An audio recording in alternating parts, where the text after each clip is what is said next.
বাড়ল বিদ্যুতের দাম। গ্রাহক পর্যায়ে ইউনিট প্রতি বেড়েছে 1 টাকা 52 পয়সা, পাইকারিতে 1 টাকা 39 পয়সা। জুন থেকে কার্যকর। কারেন্ট বিল বাড়লে হয়তো বা মহাজন আমাদের কাছ থেকেও বেশি টাকা নেবে জমা। আমরা কিভাবে চলবো? কামাইতে আমার ইনকাম তো বাড়েনি। দোকান চালানো প্লাস স্টাফ সবকিছুই এটার উপর ব্যাঘাত ঘটবে। নিত্য প্রয়োজনীয় পণ্য দ্রব্যের উপরে যদি এটার একটা প্রভাব পড়ে তাহলে আমাদের তো আসলে জনজীবন অতিষ্ঠের মতো অবস্থা। অবৈধ হলেও দেশে ক্রিপ্টো মুদ্রার ব্যবহারকারী প্রায় 43 লাখ। সহজ ও গোপনীয় হওয়ায় ভার্চুয়াল মুদ্রায় হাজার হাজার কোটি টাকা পাচারের শঙ্কা।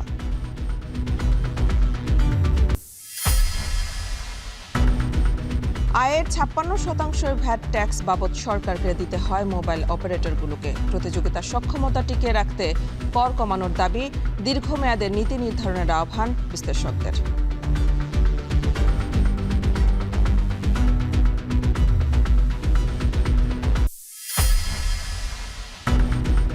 ভরা মৌসুমেও মন প্রতি 120 টাকা পর্যন্ত কমেছে ধানের দর। হতাশ কৃষকরা দুষছেন সিন্ডিকেটকে, মান খারাপের অজুহাত ব্যবসায়ীদের।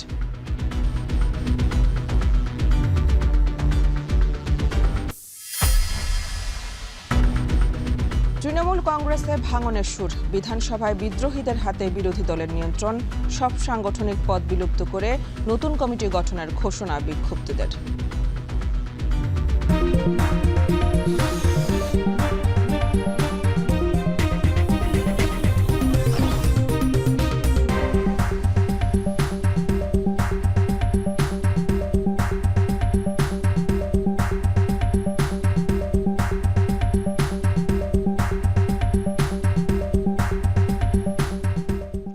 স্বাগত। এখন সকালে পুরো আয়োজন জুড়ে সঙ্গে আছি আমি মেহেরিন অ্যানি।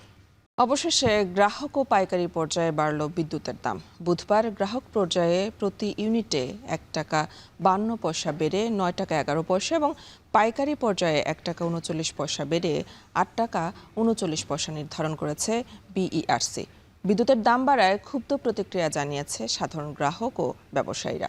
অন্যদিকে জ্বালানি বিশেষজ্ঞরা বলছেন নেতিবাচক প্রভাব কাটাতে বিদ্যুতের সিস্টেম লস কমানো সহ এই খাতের অব্যবস্থাপনা দূর করতে বাড়াতে হবে সরকারের নজরদারি। সাজিদ আরাফাত জানাবেন বিস্তারিত।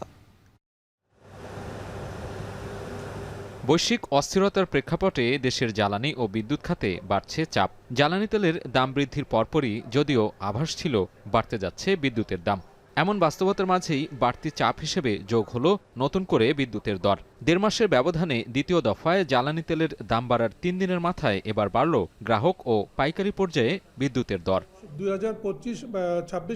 বুধবার বিকেলে বাংলাদেশ এনার্জি রেগুলেটরি কমিশনের সংবাদ সম্মেলন থেকে ঘোষণা করা হয় নতুন দর। এতে গ্রাহক পর্যায়ে 1 টাকা 52 পয়সা বাড়িয়ে নতুন দর নির্ধারণ করা হয় 10 টাকা 63 পয়সা। আর পাইকারিতে মূল্যহার ইউনিট প্রতি 1 টাকা 39 পয়সা বাড়িয়ে 8 টাকা 39 পয়সা পুনর্নির্ধারণ করা হয়। শতাংশের হিসেবে যা 19.85%। অন্যদিকে সঞ্চালন চার্জ বেড়েছে 23.96%। বিইআরসি চেয়ারম্যান জানান, বিদ্যুতের উৎপাদন ব্যয়, সঞ্চালন ও বিতরণ ব্যয়ের পরিপ্রেক্ষিতে দাম বাড়ানোর পক্ষে যে প্রস্তাব দেয় কোম্পানিগুলো, সেসব আবেদন পর্যালোচনা ও গণশুনানি শেষেই কমিশন আইনের ক্ষমতা বলে নতুন সিদ্ধান্ত নেওয়া হয়েছে। 1.39 টাকা কিলোওয়াট ঘন্টা বৃদ্ধি করে 8.39 টাকা কিলোওয়াট ঘন্টা পুনর্নির্ধারণ করার আদেশ প্রদান করা হয়েছে। বিদ্যুতের পাইকারি মূল্যহার বর্ণিতভাবে বৃদ্ধি সত্ত্বেও বাংলাদেশ বিদ্যুৎ উন্নয়ন বোর্ডের অবশিষ্ট ঘাটতি পূরণের বছরে বাংলাদেশ বিদ্যুৎ উন্নয়ন বোর্ডকে সরকার কর্তৃক প্রায় 41,000 কোটি টাকা ভর্তুকি প্রদানের প্রয়োজন হবে। এ সময় তিনি বলেন, সরকারের চাপে নয়, বরং বাজেটকে সামনে রেখে দাম সমন্বয় করা হয়েছে। দাম বৃদ্ধিতে অর্থনৈতিক চাপ বাড়লেও সেটি মূল্যায়ন করার সুযোগ আছে বলেও মন্তব্য করেন তিনি। লাইফলাইন সেখানে বাড়িয়েছি আমরা সবচেয়ে কম 15% বাড়িয়েছি, যাতে যারা লাইফলাইনে যারা ভোগ করে, নিম্ন আয়ের যারা ভোক্তা, তারা যেন সুবিধাটা পায়। এটার অর্থনৈতিক ইম্প্যাক্ট অ্যানালিসিস যদি বলেন, ইকোনমিক ইম্প্যাক্ট অ্যানালিসিস, সেই ধরনের কোনো অ্যানালিসিস করা হয় নাই, বাট এটা করার সুযোগ আছে। এদিকে নতুন করে বিদ্যুতের দাম সমন্বয়ে অস্বস্তি দেখা গেছে সাধারণ নাগরিক ও ব্যবসায়ীদের মধ্যে। জ্বালানি তেলের পর বিদ্যুতের খরচ বৃদ্ধিতে হতাশ তারা। আমাদের গত মাসে বিদ্যুৎ বিল পে করতে হয়েছে 15,000 টাকা প্লাস, আর এখন যদি বিদ্যুতের দাম যদি ওইভাবে বাড়ে তাহলে আমাদের অবস্থার কোথায় যাবে? আগে যা দিতাম তার থেকে এখন বাড়লে আমাদের খরচটা আরো বাড়তেছে। 16% বাড়াইছে, যদি আমাদের এখন যদি 18 টাকা করে নেয়, যদি 16% আরো বাড়াই দেয়, অনেক টাকা চলে আসবে। জ্বালানি বিশেষজ্ঞরা বলছেন বিদ্যুতের উৎপাদন ব্যয় সামলাতে নিরুপায় সরকার।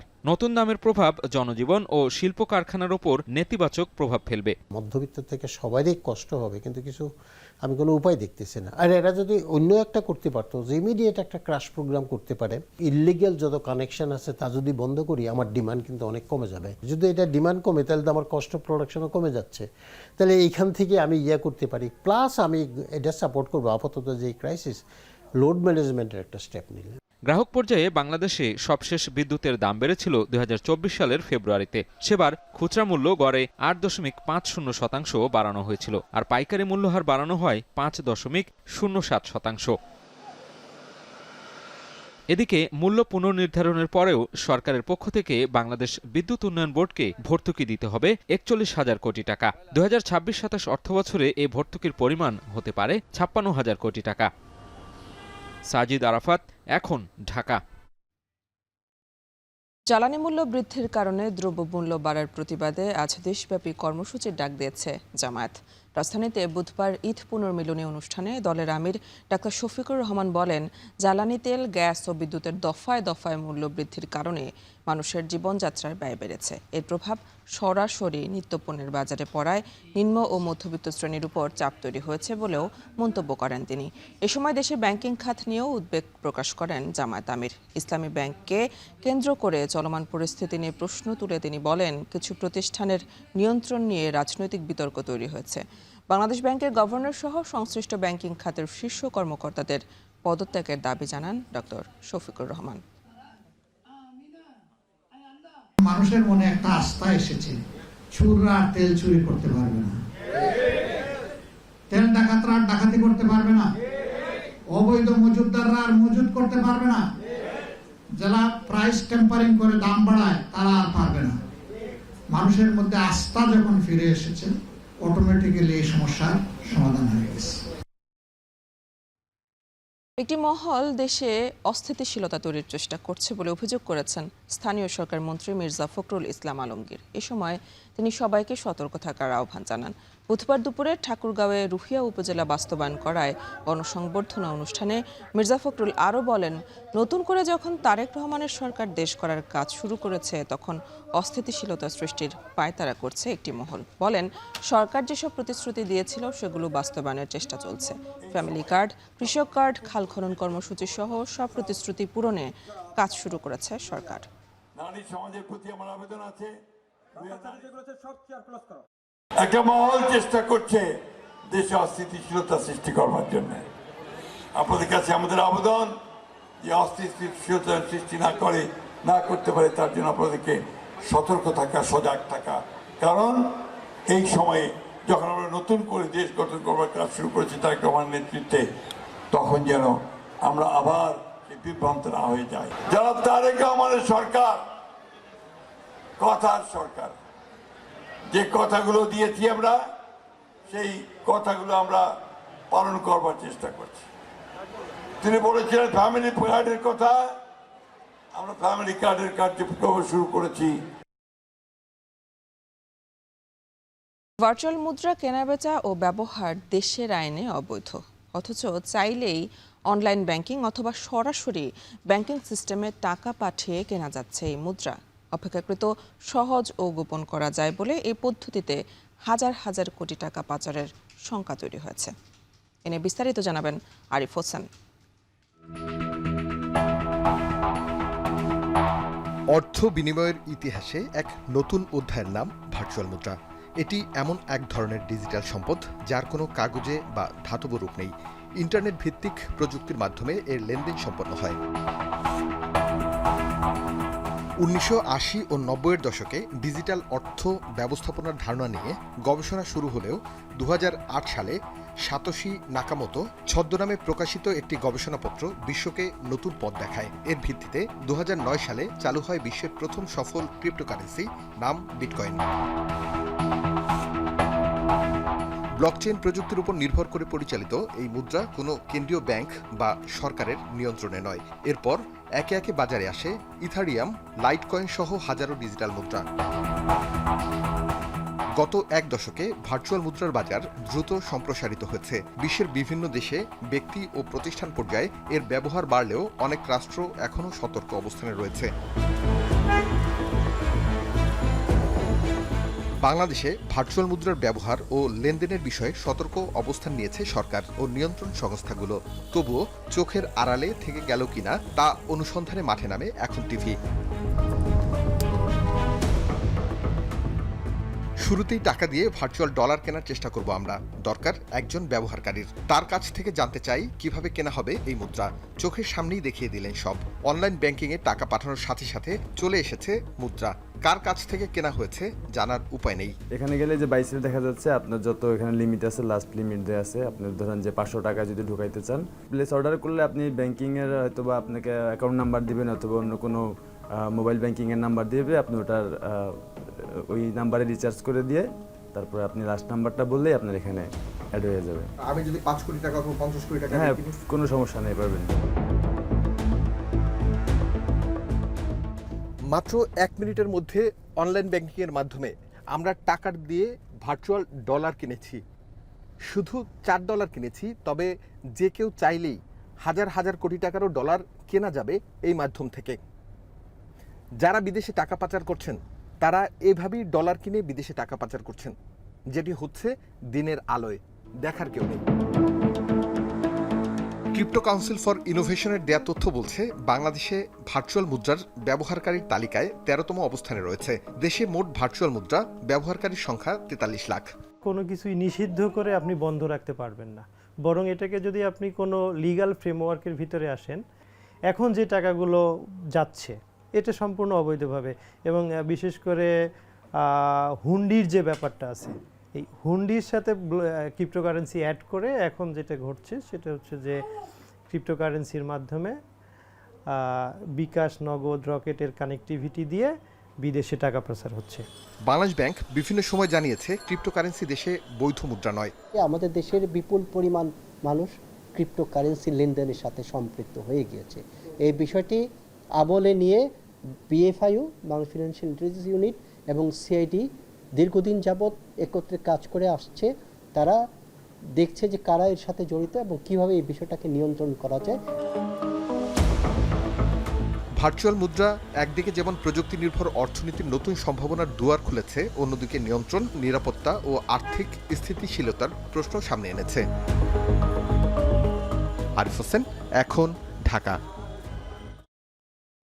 আয়ের প্রতি 100 টাকায় ভ্যাট ট্যাক্স ও অন্যান্য ফি বাবদ প্রায় 56 টাকা সরকারের কোষাগারে দিতে হয় মোবাইল ফোন অপারেটরদের। অভিযোগ আছে উচ্চ হারে কর আদায়ের কারণে সেবার মান বাড়াতে মনোযোগী নয় অপারেটরগুলো। এতে গ্রাহকরা যেমন পাচ্ছেন না মানসম্পন্ন সেবা, তেমনি অতিরিক্ত দামে কল ও ডাটা ব্যবহার করতে হচ্ছে। বাজারে প্রতিযোগিতার সক্ষমতা টিকিয়ে রাখতে কর্পোরেট করের হার কমানোর দাবি অপারেটরগুলোর। এছাড়া টেলিকম খাতের সরকারি নীতি বছর বছর পরিবর্তন না করে তা দীর্ঘমেয়াদে নির্ধারণের আহ্বান বিশ্লেষকদের। নাজবুল সাকিবের প্রতিবেদনে বিস্তারিত। দেশের 4টি অপারেটরের প্রায় 19 কোটি সিম ব্যবহারকারী। এসব গ্রাহকদের ভয়েস কল, ইন্টারনেট সেবা থেকে শুরু করে নানা সেবা দেয় অপারেটরগুলো। বিনিময়ে সরকারকে বছরের রাজস্ব দিতে হয় প্রায় 30,000 কোটি টাকা।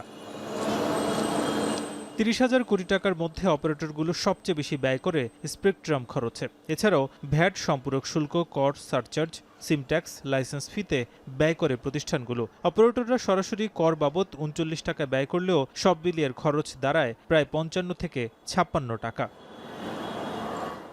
মাত্র 44 টাকায় কোম্পানির অন্যান্য খরচ চালানো কষ্টসাধ্য উল্লেখ করে অপারেটররা বলছে সিম ট্যাক্স সম্পূর্ণ বাতিল, সারচার্জ কমানো ও মুঠোফোনের দাম কমিয়ে ব্যবহারকারী বাড়ানোর দাবি তাদের।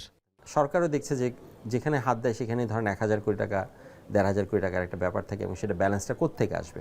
যে পেনিট্রেশন বাড়লে আলটিমেটলি কিন্তু সরকারের টাকাটা চলে আসবে সরকারের কাছে, কারণ পেনিট্রেশন বাড়ার সাথে সাথে সার্ভিসের যে ভিএটি হবে, ট্যাক্স হবে, সাপ্লিমেন্টারি হবে, সেখানে কিন্তু সরকার টাকা রিটার্ন পাবে। সিম ট্যাক্স যেটা আছে 300 টাকা, আমার যে কোনো সিম যদি কেউ কিনে 300 টাকা দিতে হয়। সো এটা কিন্তু ওয়ার্ল্ডে খুব কম জায়গায় এরকম সিম ট্যাক্স আছে। আগামী বাজেটে কিন্তু ওরা একটা বাজেট করে রাখা আছে স্পেকট্রাম কস্ট থেকে কত আসবে একটা মোবাইল অপারেটর থেকে। সো এইটাও কিন্তু বাংলাদেশে অনেক বেশি কস্ট, আমি যদি বলি ওয়ার্ল্ডের মধ্যে one of the most expensive. দেশে ব্রডব্যান্ড ইন্টারনেটের আওতায় প্রায় 1.5 কোটি গ্রাহক আছে। ব্রডব্যান্ড সেবা দেয়া প্রতিষ্ঠানগুলো সরকারকে সব মিলে 63.4% পর্যন্ত ভ্যাট দেয়। আইএসপিএবি বলছে এই খাতকে কর্পোরেট করের বাইরে গিয়ে তথ্য প্রযুক্তি সেবা খাত হিসেবে বিবেচনায় কর কমাতে হবে সরকারকে। এতে দেশের ব্রডব্যান্ড ইন্টারনেটের মূল্য আরও কমানো সম্ভব। ফাইবার অপটিকের উপর যে ভ্যাট ট্যাক্স আছে 63.4%, সেটা কমিয়ে নিয়ে আসা উচিত, এবং লাস্ট মাইলের যে ইকুইপমেন্টে আছে, ওএনইউ আছে, কিংবা আমরা মডেমের মতন করে বলতে পারি বোঝার সুবিধার্থে, সেখানে ভ্যাট ট্যাক্স কমিয়ে নিয়ে আসা উচিত। এবং সর্বোপরি হচ্ছে আমাদের সেক্টরকে আইটি অ্যানাবেল সার্ভিস হিসেবে ডিক্লারেশনটা আমরা সরকারের কাছে চাচ্ছি। বিশেষজ্ঞরা বলছেন অন্যান্য দেশের করের হারের সঙ্গে সামঞ্জস্য রাখতে হবে বাংলাদেশকেও। টেলিকম খাতে সরকারের নীতি প্রতি বছর না করে তা দীর্ঘমেয়াদে নির্ধারণের আহ্বান জানান এই বিশেষজ্ঞ। সরকার যেই ট্যাক্স স্ট্রাকচার তৈরি করছে এটা শুধুমাত্র একটা বছরের জন্য তারা করে। আমরা বলছি দীর্ঘমেয়াদী করেন, যাতে এটা প্রেডিক্টিবিলিটি থাকে, যাতে একটা ইনভেস্টর অন্য একটা ইকোনমির সাথে কম্পেয়ার করে বাংলাদেশের ট্যাক্স পলিসিকে ফেভারেবল মনে করলেই তারা ইনভেস্ট করবে, আদারওয়াইজ তো করবে না। তো সেই দিকগুলো আমাদের বিবেচনায় আনা উচিত। যদিও সরকারের তরফ থেকে এই খাতে কর কমানোর বিষয়ে মোবাইল অপারেটরদের আশ্বস্ত করা হয়েছে। নাজমুস সাকিব, এখন, ঢাকা। খরা মৌসুমে হাটবাজারে সরবরাহ বেড়ে যাওয়ায় মন প্রতি অন্তত 100 থেকে 120 টাকা পর্যন্ত দাম কমেছে ধানের।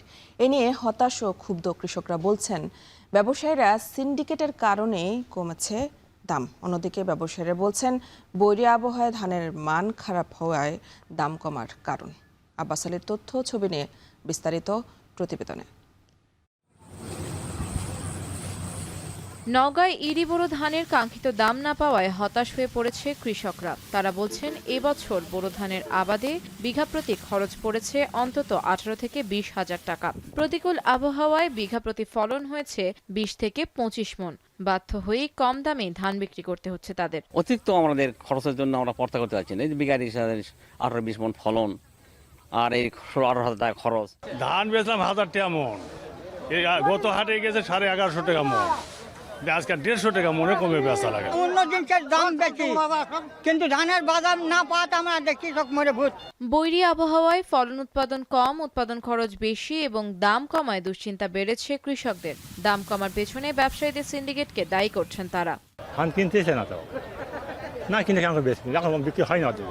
মানে লিভাই চাচ্ছে না, ব্যাপারীরা ঘেরাচ্ছে না, কৃষকেরা করবে কি? এইরকম কি আতরা দাম কমে গেছে। সরকারিভাবে মোটা জাতের ধান 36 টাকা কেজি দরে সংগ্রহ করছে খাদ্য বিভাগ। তবে বিভিন্ন বিড়ম্বনা এড়াতে খাদ্য বিভাগে ধান দিতে অনীহা কৃষকদের। নগদ টাকায় খোলা বাজারে বিক্রিতে আগ্রহী তারা। ব্যবসায়ীরা সিন্ডিকেট করতেছে, ধানের দাম ন্যায্য মূল্য দিচ্ছে না। সরু ধানটা যেটা চিকন ধান বলা হয়, এটা বাজারে নিয়ে আসি, আসলে বেশি দামের আশায় নিয়ে আসি, কিন্তু এখানেও সেরকম হয় না, আসলে বাজার সিন্ডিকেটের কারণেও হয় না। ব্যবসায়ীরা বলছেন বৈরী আবহাওয়ায় ধানের মান খারাপ হয়েছে। এছাড়া চাহিদার তুলনায় ধানের সরবরাহ বেশি হওয়ায় দাম কমেছে। আমরা ভালো দাম দিচ্ছি বা উচ্চ দাম দিচ্ছি আজকে, কিন্তু এখন বর্তমান যে ধানগুলো কালার হয়ে গেছে, বাড়ানো পরিমাণ ধান কালার নষ্ট হয়ে গেছে, পড়ে গেছে। এই জন্য আমরা দাম হচ্ছে দেওয়া পারছি না, বা ভালো ধান দিলে সে ভালো দাম পাচ্ছে। 15 দিন আগে 18-20, সেই ধানের ময়সার এখন দাঁড়িয়েছে 20-22-23-এ। ধানের আর্দ্রতার পরিমাণ বাড়ার কারণে এই ধানের দামটা কিছুটা কমেছে, মান কমেছে, তাই দাম কমেছে। কৃষি অফিসের তথ্য মতে এবছর জেলায় 1,93,000 হেক্টর জমিতে বোরো আবাদ হয়েছে, যাতে প্রায় 11,50,000 টনের বেশি ধান উৎপাদনের আশা কৃষি বিভাগের। এখন নওগাঁ। চাঁপাইনবাবগঞ্জে মাত্র 10 দিনের ব্যবধানে বিভিন্ন সবজির দাম নেমেছে অর্ধেকে। বাজারে বেগুনের দাম কেজিতে কমেছে 40 টাকা, করলার দাম কমেছে 20 টাকা এবং পটলের দাম 22 টাকা কমে বর্তমানে বিক্রি হচ্ছে 25 টাকা কেজি দরে। এ নিয়ে আরও জানাতে শহরের পুরাতন কাঁচাবাজার থেকে যুক্ত আছেন সহকর্মী সোহান মাহমুদ। সোহান, সবজির দাম এত কমার কারণ কি, আর ক্রেতা বিক্রেতারা কি বলছেন এ বিষয়ে জানাবেন।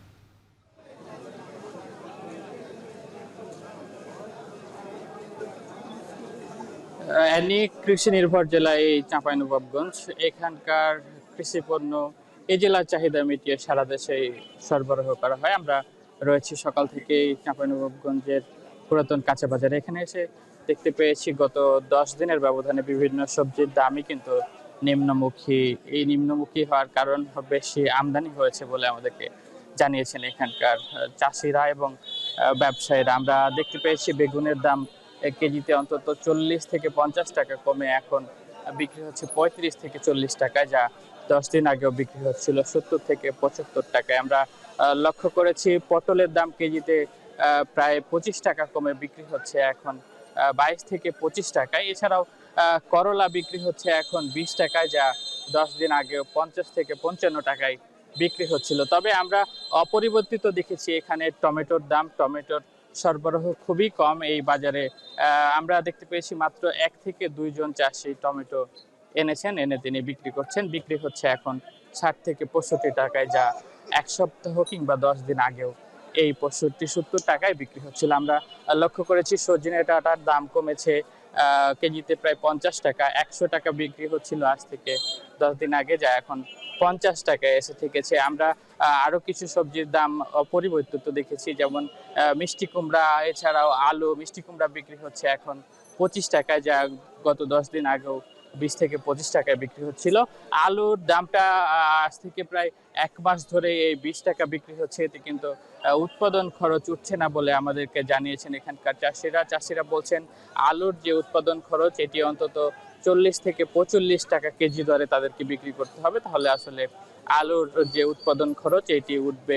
এছাড়াও বিভিন্ন সবজির দামই কিন্তু এখানে নিম্নমুখী, এতে ক্ষতিগ্রস্ত হচ্ছেন চাষিরা। তবে স্বস্তি ফিরেছে ক্রেতাদের মনে। আমরা লক্ষ্য করেছি এখানে কাঁচা মরিচ বিক্রি হচ্ছে 60 টাকা কেজি দরে, যা 1 সপ্তাহ আগেও ছিল 120 থেকে 30 টাকা। এতে দরপতন হয়েছে অন্তত 60 টাকার বেশি। আমরা এখানে লক্ষ্য করেছি বেশ কিছু সবজি বিক্রি হচ্ছে সকাল থেকে, কিন্তু দাম অত্যন্ত নিম্নমুখী। তো এই ছিল আমার কাছে চাঁপাইনবাবগঞ্জের সবজির বাজারের দরদাম নিয়ে সবশেষ পরিস্থিতি। চাঁপাইনবাবগঞ্জ থেকে যুক্ত ছিলেন সহকর্মী সোহান মাহমুদ। জমি অধিগ্রহণ সম্পন্ন না করে কাজ শুরুর কারণে কুষ্টিয়া মেহেরপুর সড়কের সাগরখালী নদীর উপর নির্মাণাধীন ব্রিজের কাজ 4 বছর ধরে আটকে আছে। এতে নষ্ট হচ্ছে সরকারি অর্থ, পাশাপাশি প্রতিদিন দুর্ভোগ পোহাতে হচ্ছে পথচারী ও যানবাহন চালকদের। মেজবাউদ্দিন পলাশের তথ্য, ছবিতে বিস্তারিত। একটি জনগুরুত্বপূর্ণ কুষ্টিয়া মেহেরপুর আঞ্চলিক মহাসড়কের ওপর নির্মিত ব্রিজ। সাগরখালী নদীর ওপর 16 কোটি টাকা ব্যয়ে নির্মিত ব্রিজটির কাজ পান জন জেভি নামে ঠিকাদারি প্রতিষ্ঠান। 2022 সালে নির্মাণ কাজ শুরু হলেও জমি অধিগ্রহণ জটিলতায় আটকে গেছে কাজ। প্রায় 65% কাজ সম্পন্ন হলেও বাকি কাজ বন্ধ আছে 4 বছর ধরে। এখন প্রশ্ন, মেগা প্রকল্পের কাজ অধিগ্রহণ ছাড়াই কিভাবে শুরু করলো সড়ক ও জনপদ বিভাগ? 23 শতক জমি তারা এই ব্রিজের কাজে নিবে, আমাকে কোনো টাকা পয়সা না দিয়ে, কোনো ক্ষতিপূরণ না দিয়ে, এমনকি অধিগ্রহণের কোনো কাগজপত্র না প্রস্তুত করেই ওরা এই কাজটা তখন করতে চায়। কোনো রকম জমি অধিগ্রহণের কাজ সম্পূর্ণ না করে এত বড় একটা ব্রিজের কাজ কিভাবে তারা শুরু করলো? গত 4 বছর ধরে এই কাজটা ঝুলে আছে। আমরা চাই সুসম্পন্নভাবে কাজটা হোক। ব্রিজটি নির্মাণ শেষ না হওয়ায় বিকল্প পথে চলাচল ও ঝুঁকিপূর্ণ যাতায়াতে দুর্ভোগ বাড়ছে পথচারী ও এলাকাবাসীর। ভূমি অধিগ্রহণ ছাড়াই এমন মেগা প্রকল্পের কাজ শুরু করায় সড়ক ও জনপদ বিভাগের জবাবদিহিতা নিশ্চিত করার দাবি জানিয়েছে সচেতন মহলও। আংশিক কাজ হয়ে আংশিক পরিহাস মুক্ত হবে। এখানে রাষ্ট্রের অর্থ নষ্ট হয়েছে এবং মানুষের জনদুর্ভোগ। প্রকল্পের যে উদ্দেশ্য ছিল সেটা বাস্তবায়ন হয়নি। তা আমরা চাই যে এটা নিরসন হোক। তবে সড়ক ও জনপদ বিভাগের এই কর্মকর্তা বলছেন, জমি অধিগ্রহণে দীর্ঘসূত্রতার কারণে কাজ বন্ধ রয়েছে। দ্রুত এ জটিলতা নিরসন করে নির্মাণ কাজ শেষ করা হবে। আমাদের ভূমি অধিগ্রহণ প্রক্রিয়া দীর্ঘদিন যাবৎ চলমান আছে এবং এটি যেহেতু ভূমি অধিগ্রহণ একটা দীর্ঘ প্রক্রিয়া যাবতীয় প্রক্রিয়াকরণ সমাপ্তি সাপেক্ষে এই কাজটি হবে। ভূমি অধিগ্রহণ সংক্রান্ত জটিলতা দ্রুত সমাধান করে কাজটি বাস্তবায়নে প্রয়োজনীয় পদক্ষেপ নেওয়া হবে বলে আশ্বাস দিয়েছেন জেলা প্রশাসন। আশা করি যে এই প্রকল্প কার কি গাফিলতি এটি চিহ্নিত করব এবং কনসার্ন অথরিটিকে অবহিত করব এবং এই প্রকল্পের কাজ যাতে দ্রুত শুরু হয় এবং জনগণের নিজস্ব জমিতে যেহেতু এই ব্রিজটি হচ্ছে মর্মে জানাবেন, জনগণ জানতে অধিগ্রহণটি বাস্তবায়ন হয় এবং তার প্রকৃত মূল্য তিনি যেন পান সে বিষয়ে আমরা কার্যকর ব্যবস্থা গ্রহণ করব। দ্রুত ব্রিজ নির্মাণের কাজ শেষ না হলে একদিকে যেমন অপচয় হবে সরকারি অর্থ, অন্যদিকে ভোগান্তি বাড়বে সাধারণ মানুষের, এমনটাই আশঙ্কা সংশ্লিষ্টদের। এখন কুষ্টিয়া। জামালপুরে উপস্বাস্থ্য কেন্দ্রগুলোতে নিয়োজিত চিকিৎসকরা কাগজে কলমে থাকলেও বাস্তবে তাদের পাওয়া যায় না। অধিকাংশই জেলা থেকে বেতন ভাতা নিলেও নিজেদের পছন্দমতো স্থানে সংযুক্তি নিয়ে দীর্ঘদিন থেকে কর্মরত রয়েছেন। ফলে চিকিৎসক ছাড়াই কোনো রকমে চলছে প্রত্যন্ত অঞ্চলে স্বাস্থ্যসেবা নিশ্চিতে নিয়োজিত একমাত্র সরকারি প্রতিষ্ঠানগুলো। এতে ব্যাহত হচ্ছে গ্রামীণ মানুষদের চিকিৎসা সেবা। জুয়েল তথ্য, ছবি নিয়ে বিস্তারিত। দেওয়ানগঞ্জ উপজেলার মণ্ডলপাড়া গ্রামের বাসিন্দা ৪৬ বছর বয়সী কৃষক মোহাম্মদ আবু হানিফ কোমরের ব্যথা নিয়ে সানন্দবাড়ি ইউনিয়ন উপস্বাস্থ্য কেন্দ্রে গিয়ে কোনো মেডিকেল অফিসার না থাকায় সেবা ছাড়াই ফিরতে হচ্ছে তাকে। এই সানন্দবাড়ি উপস্বাস্থ্য কেন্দ্র বেশ কিছুদিন হলো নির্মাণ হয়েছে, অথচ এই হাসপাতালে চিকিৎসা পাচ্ছি না। জামালপুরে ২৬ লক্ষ মানুষের জন্য ৬টি উপজেলা স্বাস্থ্য কমপ্লেক্স ও একটি ২৫০ শয্যার জেনারেল হাসপাতাল রয়েছে, আর প্রত্যন্ত মানুষের জন্য রয়েছে ২৮টি উপস্বাস্থ্য কেন্দ্র। এইসব প্রতিষ্ঠানে একজন করে মেডিকেল অফিসার কর্মরত থাকার কথা হলেও ১৯ জনই সংযুক্তিতে রয়েছেন। কোনো মেডিকেল অফিসার, উপসহকারী মেডিকেল অফিসার বা আদার্স যে আরও পদ আছে, কর্মী আছে, কাউকে পেলাম না। জেলার ৭ উপজেলার বেশিরভাগ এলাকায় দুর্গম। ইউনিয়ন উপস্বাস্থ্য কেন্দ্র মেডিকেল অফিসার ও প্রশিক্ষিত নার্স নিয়োগ দিলেও তারা কর্মস্থলে না গিয়ে পছন্দের প্রতিষ্ঠানে সংযুক্তি নিয়ে কাজ করছেন। কোনো সেবা পাইনি, কারণ বড় একটা ডাক্তার নাই।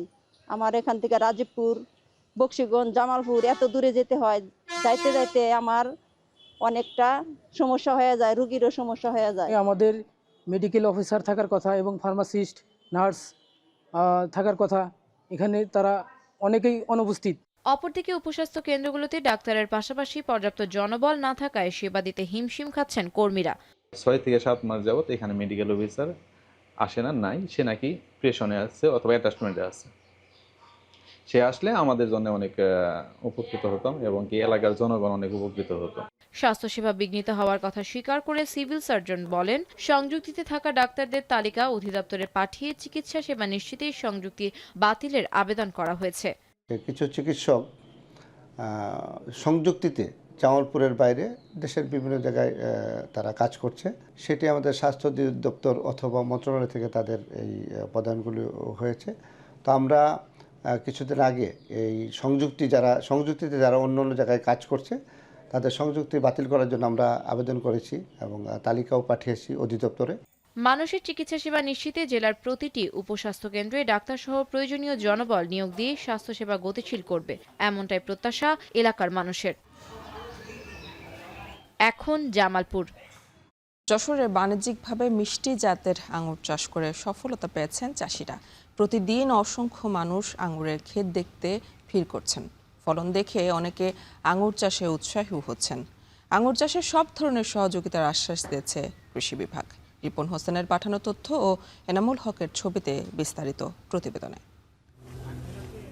যশোরের মনিরামপুর উপজেলার হেলাঞ্চি কৃষ্ণবাটি গ্রামের কৃষক জাহাঙ্গীর আলম মিন্টু ইউটিউব দেখে আঙুর চাষের প্রতি আকৃষ্ট হয়ে শুরু করেন চাষ। ২০২৫ সালে এক আত্মীয়ের মাধ্যমে রেড গ্লোব জাতের ২০০টি আঙুর গাছের চারা সংগ্রহ করে ৩৭ শতক জমিতে রোপণ করেন তিনি। গাছের বয়স ৭ মাস পেরোতেই সুমিষ্ট ফল আসে সেই গাছে। আমার বড় ভাই প্রথম লাগাইছিল, ওটা দেখি পরে আমি লাগাইছি এবং বেচা কেনা চলতেছে, লাভবান হব আশা করা যায়। এখন প্রতিদিন অসংখ্য মানুষ জাহাঙ্গীরের আঙুর ক্ষেত দেখতে ভিড় করছেন। দেশের মাটিতে আঙুরের চাষ দেখে অভিভূত তারা। আঙুর তো খাইছি, আঙুর তো অনেক মিষ্টি। টিভিতে দেখতাম যে এরকম আঙুর লাগানো গিয়ে দেশেতে আসতো, আমরা কিনে খাতাম। এদিকে জাহাঙ্গীরের আঙুর চাষ দেখে বাগান করতে উৎসাহী হচ্ছেন অনেকে, কিনে নিয়ে যাচ্ছেন চারা। আমাদের বাংলাদেশের মাটিতেও যে এত সুন্দর আঙ্গুর হয় তা আসলে এই জিনিসটা না লাগালে বুঝতে পারতাম না। এই বাগান দেখে ইচ্ছে করছে যে আমিও একটা এরকম বাগান নিয়ে আসা আছে। আমার ইচ্ছা আছে যে আমি এক কাটা লাগাই একটু লাভবান হবো। দেশে আঙুর চাষ বাড়লে বিদেশ থেকে আমদানি করতে হবে না, তাই কৃষকদের উৎসাহী করতে সব ধরনের সহযোগিতা দিতে প্রস্তুত কৃষি বিভাগ। নিয়মিত পরামর্শ দিয়ে যাচ্ছে, আমাদের কৃষক ভাইদের ফলনও ভালো পেয়েছে এবং তারা লাভজনক অবস্থানে আছে। আমরা আশা করছি আগামী 4-5 বছরের ভিতরে আমরা হয়তো আঙুরে একটা বিপ্লব ঘটাতে পারবো বলে আমরা আশা করছি। দেশীয় ফল উৎপাদনে নতুন সম্ভাবনার নাম যশোরের আঙুর। চলতি বছরে জেলায় 8 হেক্টর জমিতে এর চাষ হয়েছে বলে জানান কৃষি বিভাগ। এখন যশোর। শহীদ রাষ্ট্রপতি জিয়াউর রহমানের ৪৫তম শাহাদত বার্ষিকী উপলক্ষে সাভারে দোয়া ও আলোচনা সভা অনুষ্ঠিত হয়েছে। স্থানীয় বিএনপির উদ্যোগে সাভার উপজেলার কলমা এলাকায় এই অনুষ্ঠানের আয়োজন করা হয়। বুধবার অনুষ্ঠিত সভায় জিয়াউর রহমানের জীবন ও কর্ম নিয়ে আলোচনা করা হয়। বক্তারা বলেন, জিয়াউর রহমান একদলীয় শাসন ব্যবস্থা ভেঙে দেশকে বহুদলীয় গণতন্ত্রের পথে নিয়ে গেছেন। সদর ইউনিয়ন বিএনপির সভাপতি আব্দুস সালামের সভাপতিত্বে অনুষ্ঠানে প্রধান অতিথি হিসেবে উপস্থিত ছিলেন সাভার থানার বিএনপি সাধারণ সম্পাদক গোলাম মোস্তফা সহ স্থানীয় বিএনপি ও দলের অঙ্গ সহযোগী সংগঠনের নেতাকর্মীরা। আলোচনা শেষে জিয়াউর রহমানের আত্মার মাগফিরাত কামনা করে বিশেষ দোয়া ও মোনাজাত করা হয়। পশ্চিমবঙ্গের 18তম বিধানসভায় বিরোধী দলীয় নেতা হতে পারলেন না মমতা বন্দ্যোপাধ্যায় অনুসারীর কোনো নেতা। বিরোধী দল হিসেবে বিধানসভায় তৃণমূলের চাবি এখন বিক্ষুব্ধ নেতাদের দখলে। তৃণমূল থেকে সদ্য বহিষ্কৃত নেতা ঋতব্রত বন্দ্যোপাধ্যায় হয়েছেন বিরোধী দলীয় নেতা। মমতার ভাইপো দলের সর্বভারতীয় সাধারণ সম্পাদক অভিষেকের জাল স্বাক্ষর কাণ্ডে ভাঙনের মুখে পড়েছে তৃণমূল। এমন পরিস্থিতিতে দলের সংস্কারের জন্য সব সাংগঠনিক পদ বিলুপ্ত করার ঘোষণা দিয়েছে বিদ্রোহীরা। কলকাতা থেকে দীপক দেবনাথের প্রতিবেদনে বিস্তারিত। জল্পনাই এখন সত্যি। বিজেপির কাছে 15 বছরের শাসন অবসানে মমতা বন্দ্যোপাধ্যায়ের দল তৃণমূল কংগ্রেসে বইছে ভাঙনের সুর। বহু নেতার বিদ্রোহের আগুনে ছারখার পশ্চিমবঙ্গের সদ্য সাবেক ক্ষমতাসীন দল। দুই ভাগে বিভক্ত হয়ে গেছে মমতার হাতে গড়া তৃণমূল কংগ্রেস। দল ভাঙনের জন্য মমতার ভাইপো এবং দলটির সর্বভারতীয় সাধারণ সম্পাদক অভিষেক বন্দ্যোপাধ্যায়কেই দায়ী করেছেন অনেকে। এই অবস্থায় পশ্চিমবঙ্গের 18তম বিধানসভায় বিরোধী দল হিসেবে তৃণমূল কংগ্রেসের নিয়ন্ত্রণ চলে গেছে বিদ্রোহীদের হাতে। বিধানসভায় বিরোধী দলনেতা নির্বাচিত হলেন দল থেকে সদ্য বহিষ্কার হওয়া ঋতব্রত বন্দ্যোপাধ্যায়। তৃণমূলের 80 বিধায়কের মধ্যে 60 বিধায়কই ঋতব্রতকে বিরোধী দলনেতা করার প্রস্তাবে সম্মতি জানান। রাজ্যের স্বার্থে বিধানসভায় শাসক দল বিজেপির চোখে চোখ রেখে লড়াই করার অঙ্গীকার করেছেন ঋতব্রত। সরকার যেটা ঠিক করবে না, সরকারের চোখে চোখ রেখে সেটা হাউসের ভেতর যে অ্যাম্ফি থিয়েটার, সেই অ্যাম্ফি থিয়েটারে যেমন লড়াই হবে, হাউসের বাইরে বিধানসভার অভ্যন্তরে সেই লড়াই হবে, রাস্তাতে সেই লড়াই হবে।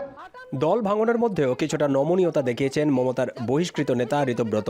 জ্যেষ্ঠ নেত্রী হিসেবে মমতা বন্দ্যোপাধ্যায়কে পরামর্শদাতা হিসেবে থাকার আহ্বান জানিয়েছেন তিনি।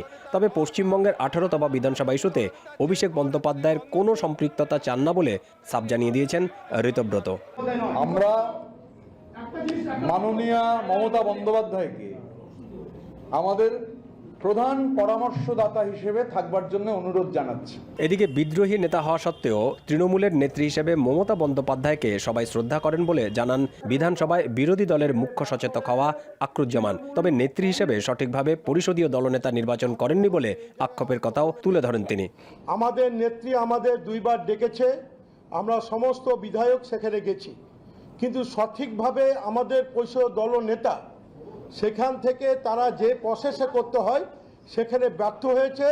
তৃণমূল কংগ্রেস আজকে বাজারে হাস্যের কৌতুক হয়ে দাঁড়িয়েছে যে তৃণমূল একটা বৃহত্তম রাজনৈতিক দল, যে দল পরিষদীয় রীতিনীতি জানে না। বিধানসভায় বিরোধী দলনেতা হিসেবে বর্ষিয়ান তৃণমূল বিধায়ক শোভনদেব চট্টোপাধ্যায়কে স্বীকৃতি দেওয়ার চিঠিকে কেন্দ্র করে তৃণমূলে ফাটলের সূত্রপাত। অভিযোগ ওঠে, তৃণমূলের সর্বভারতীয় সাধারণ সম্পাদক অভিষেক স্পিকার রতীন্দ্র বসুকে যে প্রস্তাব পাঠান তাতে অনেক তৃণমূল বিধায়কের সই জাল করা হয়। মুখ্যমন্ত্রী শুভেন্দু অধিকারী জানান, ঋতব্রত এবং সন্দীপনী সই জাল করার বিষয়টি বিধানসভায় তুলে ধরেন। তারপর হেয়ার স্ট্রিট থানায় এ বিষয়ে FIR দায়ের করা হয়। অবশেষে তৃণমূলের 2/3 বিধায়কের সমর্থনে বিক্ষুব্ধ নেতাদের হাতে বিধানসভার বিরোধী দলের চাবি। 2026 সালের বিধানসভা নির্বাচনে পরাজয় ও দল ভাঙন আবহে সব সাংগঠনিক পদ বিলুপ্ত করার সিদ্ধান্ত নিল তৃণমূল কংগ্রেস। কাজের মূল্যায়নের ভিত্তিতে এবার নতুন কমিটি গঠন করবে বলে নিশ্চিত করেছে 1998 সালে প্রতিষ্ঠিত মমতা বন্দ্যোপাধ্যায়ের দল। যতই ভাঙার চেষ্টা করুন, এটা আরো শক্তিশালী হবে। দীপক দেবনাথ, এখন কলকাতা।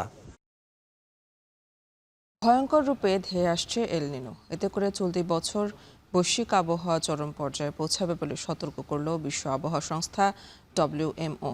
অস্বাভাবিকভাবে তাপমাত্রা যেমন বাড়বে তেমনই ভারী বৃষ্টিপাতের সংখ্যাও তুলে ধরেছে সংস্থাটি। একে জরুরি জলবায়ু সতর্কবার্তা হিসেবে বর্ণনা করেছেন জাতিসংঘ মহাসচিব অ্যান্তোনিও গুতেরেস। আরও জানাচ্ছেন তৌহিদুর রহমান। ভয়াবহ তাপপ্রবাহে হাঁসফাঁস করছে এশিয়া ইউরোপের বহু দেশ। তীব্র গরমে মে মাসে স্পেনে প্রাণ গেছে শতাধিক মানুষের, যা 2015 সালের পর এক মাসে সর্বোচ্চ মৃত্যুর সংখ্যা। একই সময় ভারী বৃষ্টি ও ঝড়ের তাণ্ডবে নাকাল অবস্থায় জাপান, আর ভয়াবহ বৃষ্টিপাত ও বন্যার শঙ্কায় ব্রাজিল। জলবায়ুর এমন ক্ষতিকর প্রভাবের মধ্যে এল নিনো নিয়ে ভয়ঙ্কর বার্তা দিল বিশ্ব আবহাওয়া সংস্থা WMO। সংস্থাটির দাবি, জুন থেকে আগস্টের মধ্যে এল নিনো সক্রিয় হওয়ার সংখ্যা 80%, আর নভেম্বরের মধ্যে এর শক্তি সঞ্চয়ের আশঙ্কা প্রায় 90%। ফলে আগামী 3 মাস পৃথিবীর প্রায় সব অংশেই অস্বাভাবিক তাপমাত্রার পূর্বাভাসী রয়েছে। এমনকি ভারী বৃষ্টি ও খরার বিষয়েও সতর্ক করেছে বিশ্ব আবহাওয়া সংস্থা। Increased risk of extreme heat with higher temperatures and shifting precipitation patterns, adding further stress on human health, ecosystems, agriculture and energy systems. এল নিনো পরিস্থিতি বৈশ্বিক উষ্ণায়নের আগুনে ঘি ঢালবে বলে মন্তব্য করেছেন জাতিসংঘ মহাসচিব অ্যান্তোনিও গুতেরেস। তাই এই অবস্থায় চরম প্রতিকূল আবহাওয়া মোকাবিলার জন্য বিশ্বকে এখন থেকে প্রস্তুতি নেয়ার বিষয়ে সতর্ক করলেন তিনি। El Niño conditions will pour fuel on the fire of a warming world. Impacts will hit even harder, travel even further, and cross borders with devastating speed. The only effective response is climate action equal to the crisis, ending the addiction to fossil fuels, accelerating the shift to renewables. সবশেষ 2023-24 সালে আঘাত এনেছিল এল নিনো, যা ছিল এ যাবৎকালের 5টি শক্তিশালী এল নিনোর মধ্যে অন্যতম। এর ফলে 2024 সালটি ছিল প্রচণ্ড গরমের বছর, যা বৈশ্বিক তাপমাত্রার রেকর্ড ভেঙে দিয়েছিল। এমনকি ইউরোপে ছড়িয়ে পড়েছিল ভয়াবহ দাবানলও। সাধারণত মধ্য ও পূর্ব প্রশান্ত মহাসাগরীয় অঞ্চলের সমুদ্রপৃষ্ঠের তাপমাত্রা অস্বাভাবিকভাবে বৃদ্ধি পাওয়ার প্রক্রিয়াকে এল নিনো বলা হয়। প্রতি 2 থেকে 7 বছর পর পর এটি ফিরে আসে এবং 9 থেকে 12 মাস পর্যন্ত স্থায়ী হয়। এর ফলে বিশ্বজুড়ে বাতাস, বায়ুচাপ এবং বৃষ্টিপাতের ধরনের বড় ধরনের পরিবর্তন আসে। WMOর তথ্য বলছে, এবার এল নিনোর প্রভাবে দক্ষিণ আমেরিকার দক্ষিণাঞ্চল, যুক্তরাষ্ট্রের কিছু অংশ, হর্ন অব আফ্রিকা এবং মধ্য এশিয়ায় বৃষ্টিপাতের মাত্রা বাড়তে পারে। এছাড়া ইন্দোনেশিয়া, মধ্য আমেরিকা এবং দক্ষিণ এশিয়ার কিছু অংশে তীব্র খরাও দেখা দিতে পারে। আর মধ্য ও পূর্ব প্রশান্ত মহাসাগরে শক্তিশালী হারিকেন বা ঘূর্ণিঝড়ের সংখ্যাও রয়েছে। তৌহিদুর রহমান, এখন বিশ্ব। এই ছিল এখন সকালের আয়োজনে। এখন টেলিভিশন ওয়েবসাইটে দেখতে ভিজিট করুন www.ekon.tv। এছাড়া ফেসবুকে দেখতে ভিজিট করুন facebook.com/tv.ekon এবং ইউটিউবে দেখতে ভিজিট করুন youtube.com/c/ekon।